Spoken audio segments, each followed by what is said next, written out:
With us now, California Senator Alex Padilla, who sits on the Budget Committee. Senator, it's always a pleasure to see you. I thank you for your time. So how do you see, Senator, this bill being a benefit to your constituents, to your state?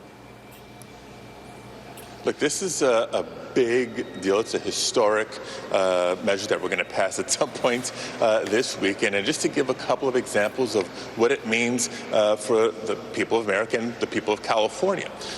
Number one, lowering the cost of prescription drugs. How many people that you know need either insulin to manage diabetes or something else for another condition?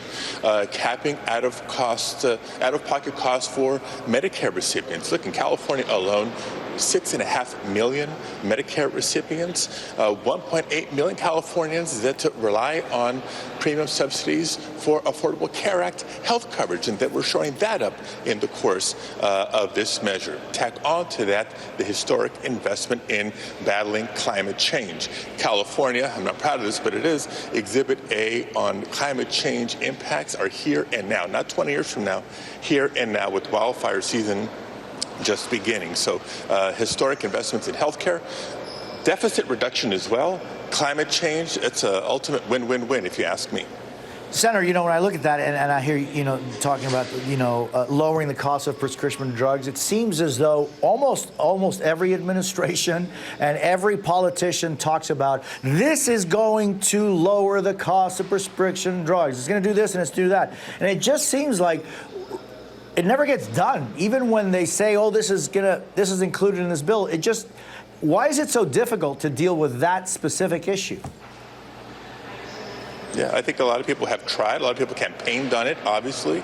But the best tool to actually make that happen is giving the federal government, in this case Medicare, the ability to negotiate for better prices using market power, right? How many people get their prescriptions through Medicare coverage, and utilizing the strength and the purchasing power of the federal government to drive down those costs. It's been talked about for years and years, probably decades, and it's finally happening. And you know, one of the many examples in this bill that, Jose, frankly, I'm shocked that Republicans aren't supporting. The fact that it's going to be passed through Democratic-only votes, that sends a big signal, because this bill overall, I heard the previous panel talking about why this is a partisan bill. My colleague Angus King said earlier, the fact of the matter is this is a bipartisan bill. It's bipartisan everywhere but the United States Capitol. It has public support from Democrats, Republicans, independents, and everybody in between, and it's just the right thing to do. And Senator, talking about bipartisanship, I spoke this week with Senator Bob Menendez. He told me he would not vote for this bill if Republicans are able to add what he called poison pill amendments on immigration, border security, which could attract support from some of your more vulnerable colleagues on your side of the aisle. How do you make sure Democrats stick together and reject these amendments, Senator? Yeah, and I stand with Senator Menendez on that point. The best thing for everybody here is to move this bill forward as cleanly as possible.